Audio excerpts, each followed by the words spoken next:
Yo, what up guys, it's Flark, and I'm here with another pre-patch guide, this time for Windwalker Monk. And yes, I did start the most busted 2 melee for these pre-patch guides, Demon Hunter and Windwalker. There is a reason for that. I assume you'll queue into one of these things and get absolutely blasted and then be like, gee, how do I do that? Maybe you'll look up some guides, you'll come here, you'll look in the description below, and I got a build that you can copy, paste, import, and get right into it, and we're all happy. You're happy, I'm happy. I got some people, new friends here on my videos, and you guys are like, yay, I didn't have to work too hard to set this thing up, and everybody's happy. Or you don't play either of those classes and don't want to, and I just unleashed a torrent of new Windwalkers and Demon Hunters into the game that you have to now spam queue into. And for that, I'm tremendously sorry. And I'm certain that you'll probably never forgive me. I have to live with this. But anyway, yes, pre-patch guide, Windwalker Monk. If you're not familiar with what I'm doing here, I'm effectively taking this amalgamation of Shadowlands and Dragonflight mechanics and combining them all to give you the most power that you can possibly have during this 1 month window. But really, we're spending the most time on the Dragonflight talent tree, because while all of that borrowed power system is just taking a hike after the expansion release, it's gone, get out of here, you're gone forever, see ya, it doesn't matter anymore. The talents will stay, and we'll just build upon that foundation. We're gonna look at the synergies and some of the new abilities and how strong they can be and all the mechanics that play as a result of these talent trees, and it'll just be built upon in Dragonflight. So that foundation will really help bridge the gap into the next expansion, something that I think is really helpful. So that's what I'm doing here, and we'll start with itemization. For Windwalker Monk, let's go. Stats. That is very easy. First, that's your king stat. It's on every single PvP piece. You get PvP pieces and they have verse on them. They have tons of verse on them, and that's great because it's your best stat. You absolutely adore this stat and you want as much of it as you can possibly get. I end up having a little bit more crit than I should, as you can see by my breakdown here, because I have some of the tier pieces, which you don't have to make because tier is disabled. But your second best stat is actually Mastery. Mastery is your second best stat for sure. Just a huge output stat. Not nerfed in PvP. It's just perfect synergy. Having Verse and Mastery, it's just two complete output modifiers, and they work in tandem. Crit, however, is your next best stat after Verse and Mastery. And it's kind of bland. You can get some huge crits, and that's kind of fun, but Mastery overall is just more output. But you notice there's something entirely missing from this. It's Haste. I have none. Haste is not a good stat for Windwalker Monk. It really never has been. I guess if Chun-Li came out in Dragonflight and said that Haste ends up being really good, I would be shocked, but I would take his word for it. But there's a reason it's not been good, and that's because for the Leather Energy users, your Haste does not reduce the global cooldown of your abilities. And unlike Feral and Assass that kind of drain their energy bar, need to go back up, drain their energy bar, need to go back up, Windwalker Monks have a dual resource system. They have energy and chi. And the way those interact with each other makes it so having more haste doesn't really help with those burst windows at all. You kind of already have the resource that you need, you just have to press the buttons. So yeah, haste, never been good. There you go, there's your stats. Burst, great. Mastery, great. Crit, not as good. Haste, really bad. Okay, cool. So now we're gonna go into the Legendaries, and I'm running the Kyrian Unity. It changes based on your Covenant. There's a little spoiler, I'm running the Kyrian Covenant. And we'll talk about that at the end. And then the other Legendary, I had Zuen's Treasure from last expansion. But not only do you already have a talent, so it'd be overkill, some of the talent and Legendary combos don't actually work at the same time. This might be one of the ones that do, but then you have over 100% crit chance on that ability, which does not help you at all. And again, I'll talk about talents soon, so if you're a little confused, don't worry, you won't be soon, I promise. But that allows you to really mess around with maybe just CCs. CC reduction is nice, but getting Verse and Mastery and Crit, even more of those things in a more passive manner, because you're going to stun them during your go, and stunning is what applies Sephuz's Proclamation. So if you happen to have that running around, you can definitely use it. Invokers, even though I said haste is terrible, getting an entire expansion worth of haste during your burst is not the worst thing in the world. That is literally an expansion worth of haste. Like you can see, I have 27 crit, that's 33% haste. So yeah, getting it from pressing one button during your burst is not terrible. And you wouldn't run Kiefers anymore, as you can see, because we already have it. You have it as a talent, so you don't want to double up on this Kiefers. That's what you would have ran. But again, 50 plus 50 is 100. That's kind of cool. But 100 plus 27 is 127% crit chance during your burst. I think the 80% is more than enough. And again, that's just complete overkill. You don't get... It would be cool if you could triple crit from having over 100% crit.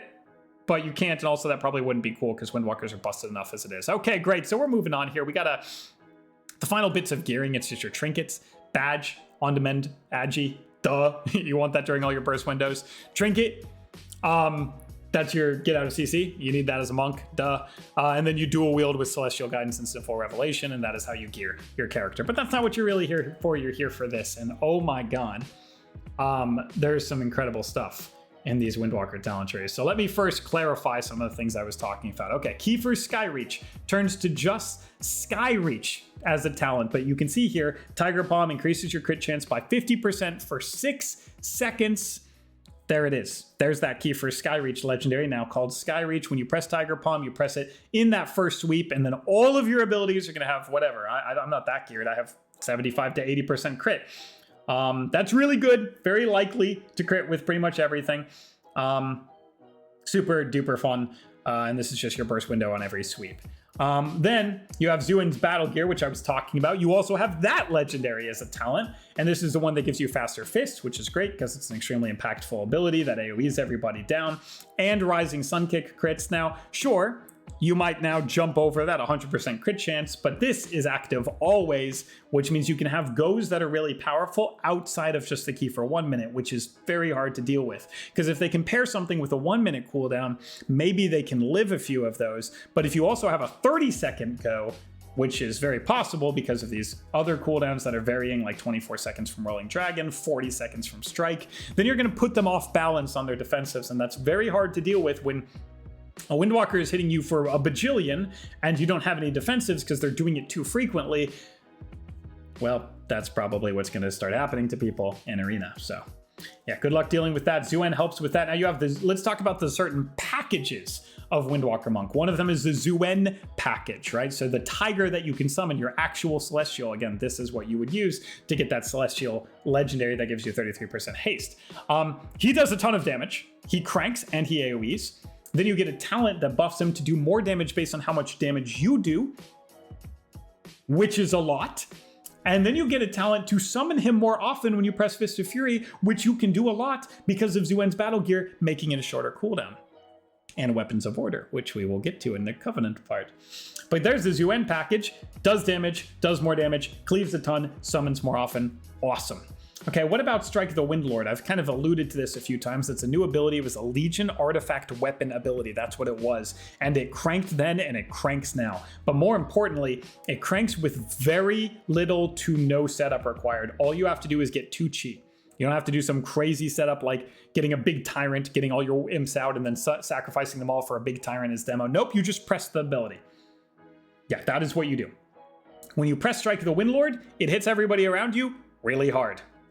And then it gives you Thunder Fist based on how many people you hit. So please play with us. DK friends, hello. There we are. We're loving you, man. Just play with DKs again. Yeah, so DK can pull them all in. You sweep them, you Thunder Fist, and you nuke everybody, but it also applies on like Demo Lock pets and BM Hunter pets. So if you can find a way to hit the most possible targets with Strike of the Windlord, not only will they be all taking damage, which is hard to heal through because multiple people are dying, you'll also get even more damage as a result of how many people you hit from Thunder Fist.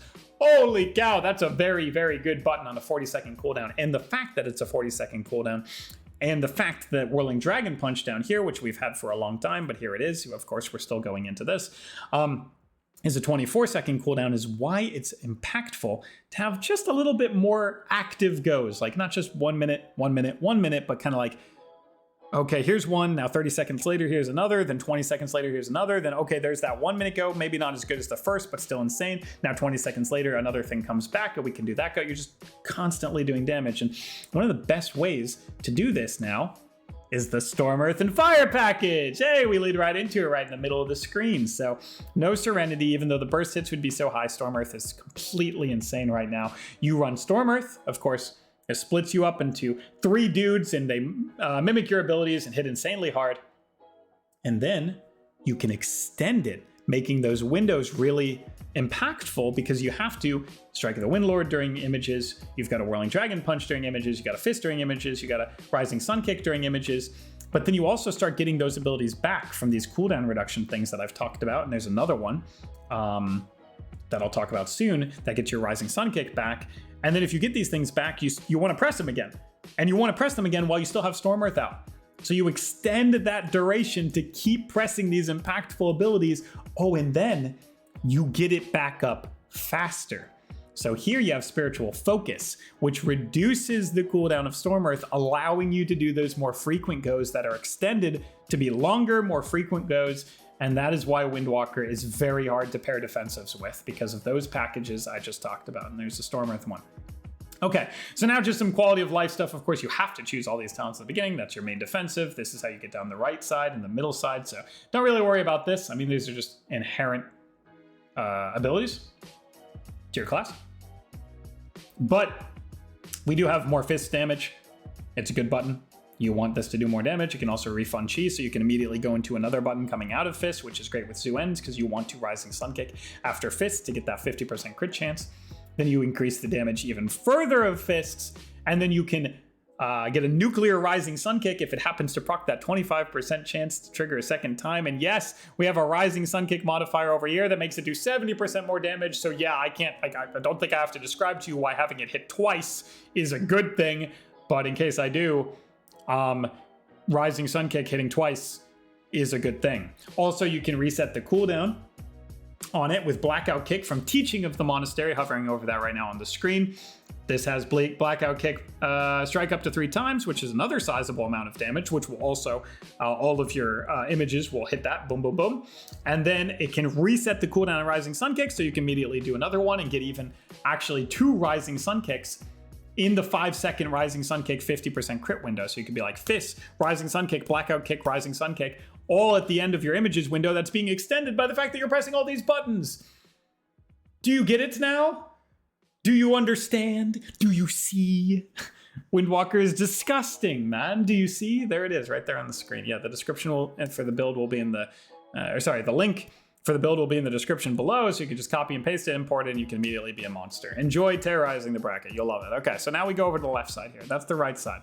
Insane, and it's only going to get even more power. There's so many things, like more Zuen damage, and I don't even have the Spinning Crane Kick package yet, because I wanted all of these things. I want them. They're insane. I don't even need a proc kick. I don't even need to proc things when I can just kill people inherently without having to worry about random number generation, right? So, but yeah, you're gonna get more stuff at level 70. Woo! All right, so now I ran a lot of the left side is gonna be up for debate for a long time, and the most important thing about this left side is probably making multiple loadouts based on situations, based on the comp that you're playing or the comp that you're queuing into, because there's a lot of things that are more situationally valuable depending on what the enemy comp is. Magical heavy, that maybe they kite you more, maybe you need to kite them more, maybe it's a double melee cleave, right? So of course that changes which of these things you would want to run, but this is a pre-patch.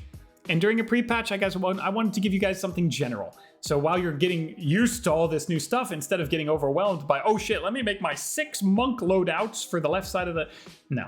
I wanted to give you something that's very applicable to a lot of situations and will help you get familiarized with these new mechanics to enjoy this new expansion. So let's how we do that. Well, first you need Rising Sun Kick. Duh. Tiger's Lust, huge movement speed, gets you out of roots. Roots are not actually good for Windwalker because you want to be active, so Tiger's Lust is great. You need your slow, and this also roots them if you press it again. Paralysis is a CC. You can make it even shorter cooldown, which is fantastic. You can para the healer and then double sweep the DPS, and that's a very typical Windwalker monk go. Now you got Fort Brew. This is your wall. You make it a shorter cooldown because otherwise you will never press it more than once per game. And while you could actually probably run this is the only thing I will say you might want to look at swapping occasionally. When you're playing 3s and you have a healer, or 2s and you have a healer, and the games will last some time, you would run it this, because 2 minutes is a sizable reduction for your wall.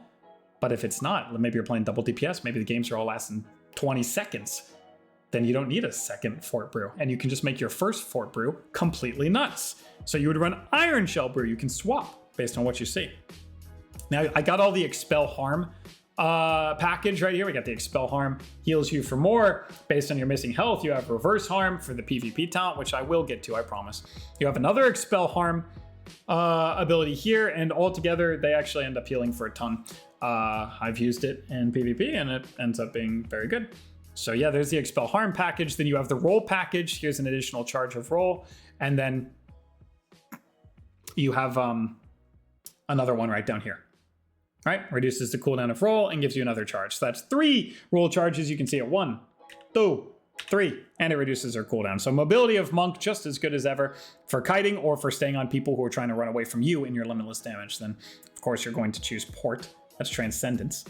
You need Port. That's a core mechanic of Windwalker. And Ring of Peace is extremely disruptive. It can knock casts. It can knock people into walls. It can peel for your healers. It can peel for yourself. This is just a great ability and only costs 1 talent point. So of course you're going to do it. We already talked about Rising Sun Kick dealing 70% more damage. Do I have to explain to my audience why Rising Sun Kick dealing 70% more damage is good? No, I don't think so.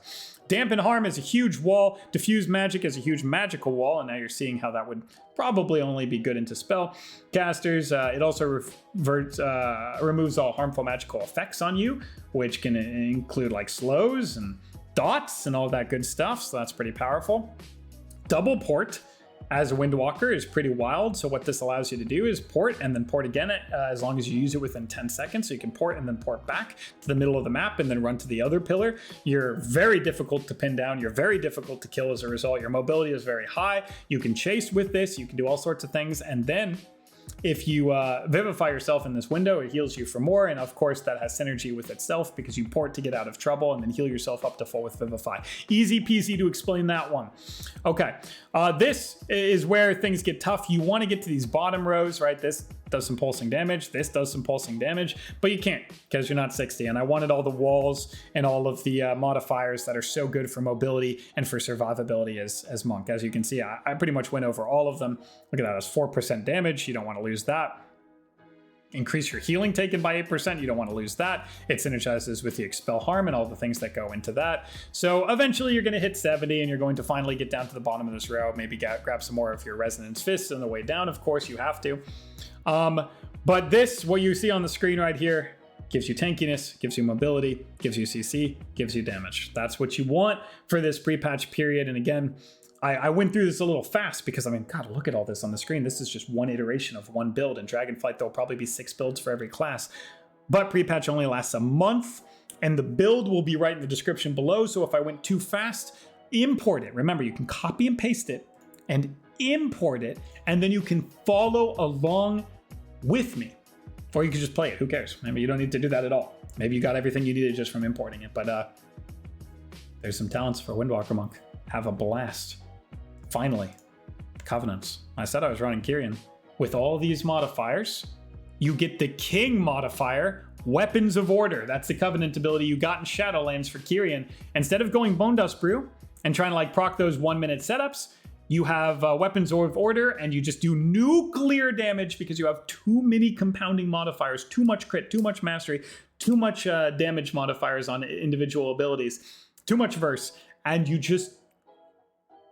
It's nuts. Just try it. Trust me. Pelagos gives you mastery when you use Weapons of Order, gives you a ton. Of course, you can run Storm, Earth, and Fire modifiers. We talked about how those were good. More Fists of Fury damage. Duh. It's actually, this one's buffed, so even more Fists of Fury damage, more Weapons of Order mastery. Duh. It's completely insane. Probably nerfed in PvP, but holy cow, look at that. It's 31%. What? And increase the duration to make that insane burst window even harder. You've got Fortifying Ingredients, which is more to your Fort Brew wall. Expel Harm healing. We already talked about why it's good to have a bunch of modifiers. So you go down this path during Pelagos, and that's it. Kyrian. Pelagos. Modifier after modifier after modifier. Healing modifier. Damage modifier. Crit modifier. Verse. Mastery modifier. And now you know, if you ever queue into a Windwalker Monk, why they're one-shotting you instantly. Okay. Have a blast. See you in the next one.